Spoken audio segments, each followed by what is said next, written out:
Welcome to 30-Minute Reviews. I am Adam. Let's start out with Stargirl, Season 1, Episode 2. I think that again we get this problem where I mentioned it last time, and I mentioned it when we talked about Shazam, where whenever you have a character who's like, I think that one of the few characters who just feels like the same both ways is like, no, not even does it feel like, okay, let me rephrase it. She has two kind of distinct personalities, Courtney. She's, like, when she's having to do with Stargirl, she's excited, she's overeager, like, it's a fun, like, she seems like a fun person to be around. When she's not, and as the season goes on, this kind of corrects itself, because the two kind of personalities kind of match more. When she's not Stargirl, or doing something having to do directly with Stargirl, she feels kind of withdrawn, sullen, sad all the time. Like, you get why, because the plot demands it, but it goes on. It goes on from there. The other thing I really like is, I like how we start to get this introduction into this wider world of heroes. Like, and that's really what sets it apart from its sister shows. We know very concretely that this show is set in the same world in the same multiverse as, Arrow and the Flash and all of that, because at the end of Crisis we see the Justice Society all teamed up and ready to go. So we know that that's how this works. We know that this is what we are, what we're headed towards. We understand that,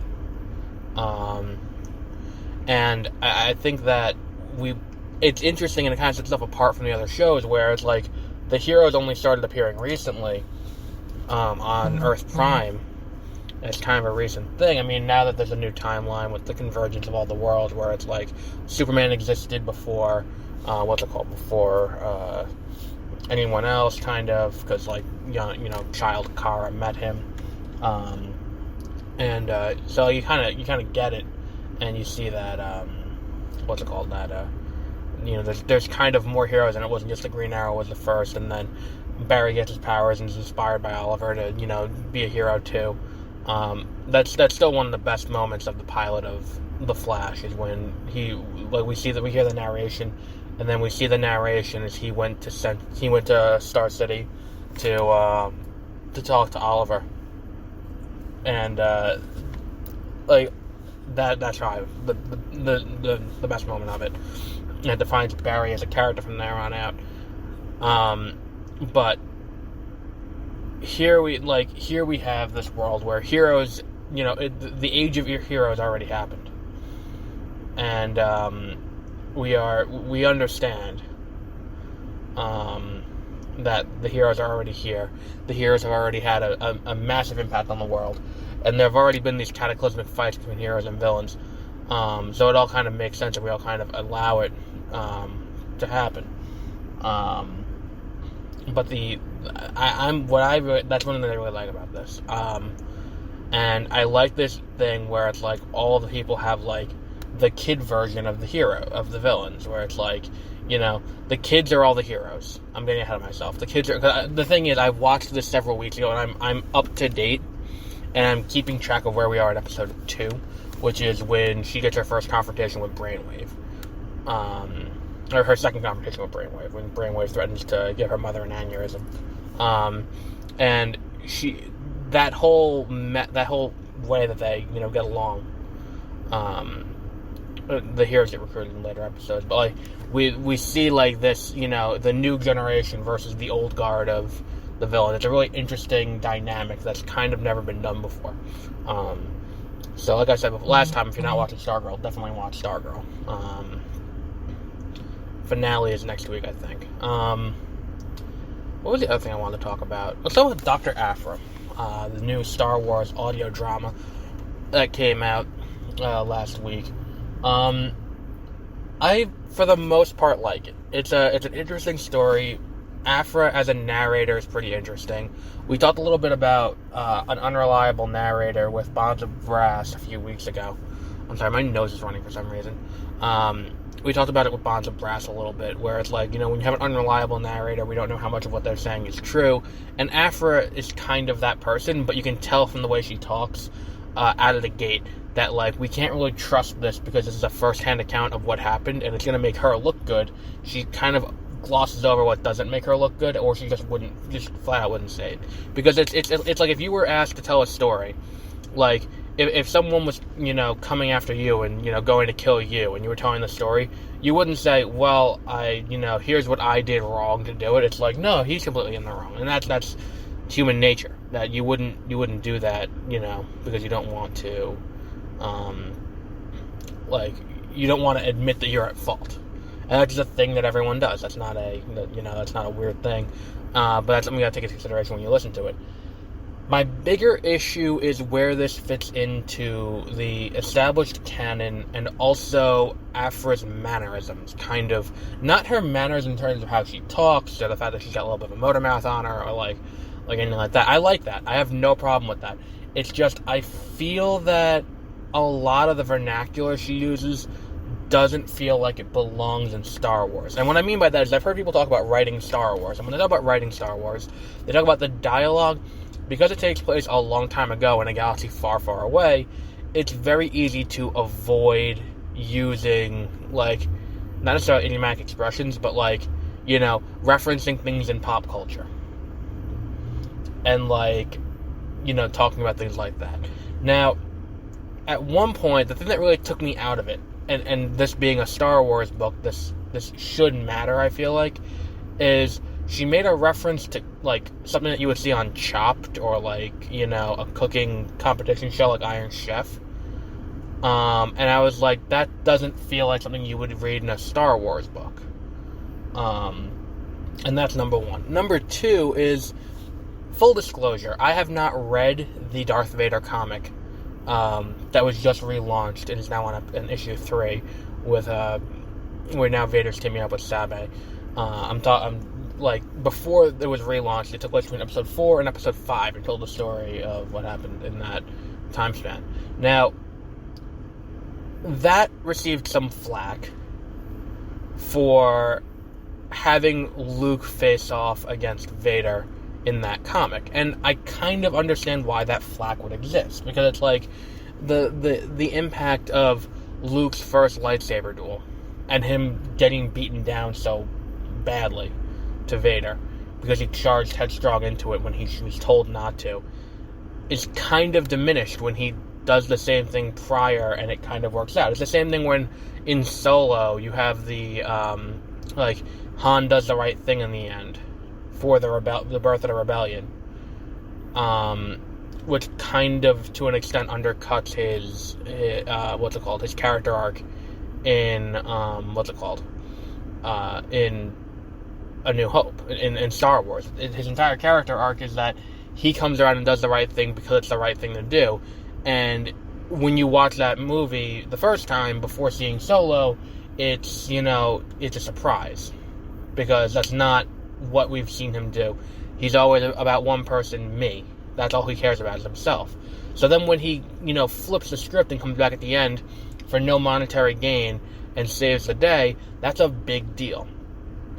And then now that Solo happened, and Solo has him do the same thing, it's kind of like, well, if you watch those two movies in order, now it feels less like a character development, and more of a foregone conclusion this was going to happen. Like, oh, Han's going to be back, he's going to do that. And that's kind of the same thing. Here we have kind of not quite undercutting a key character moment that's kind of like, subtext, not quite, text, it's subtext. This is text that's being subverted. And not only that, but we're subverting what's going on in the ongoing Vader comic at the same time. Where in the current ongoing Vader comic, the entire conceit of that is that Vader has just found out that the Emperor has been lying to him for 20 years. 20 or so years. And he found out in Empire, mind you, in Empire, we find out that when he has the Skype session with the Emperor says that the boy is the son of Anakin Skywalker.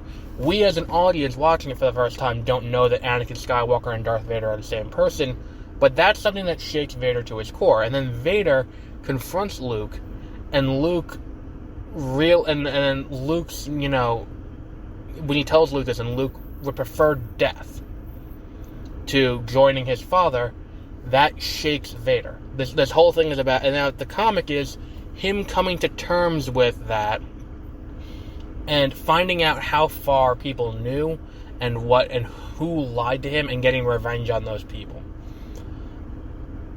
In this takes place shortly after the Death Star explosion at the end of A New Hope. It has a lot of Vader finding that out for himself. We open up with Boba Fett telling Aphra, who then tells Vader, that the person who destroyed the Death Star is Luke Skywalker. Vader then goes to Tatooine and goes to Lars homestead and to Obi-Wan's house and, discusses, what went on and realizes Obi-Wan hid his son there. Then they go to Naboo and he's talking to the Mortician, and the Mortician said, yeah, she wasn't buried with the child. The child was born before that, and the child was taken to Tatooine.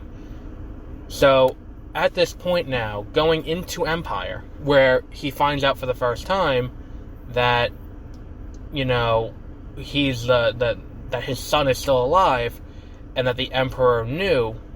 I mean, I guess that's what the big thing is going to be. It's just, well, the Emperor knew and the Emperor didn't tell him. And the Emperor lied to him about his son being dead. But at the same time, did he think that the Emperor had the sheep pulled over his head, the wool pulled over his eyes too? There's a lot of moving parts here. This just raises more questions instead of answers them. And that really didn't necessarily need to happen.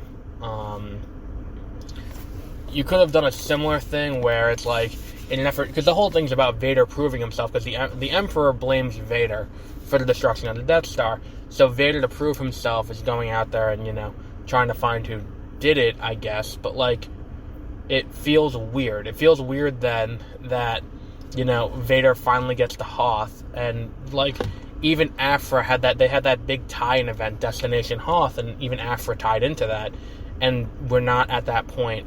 It just feels weird. Where it doesn't quite fit in properly.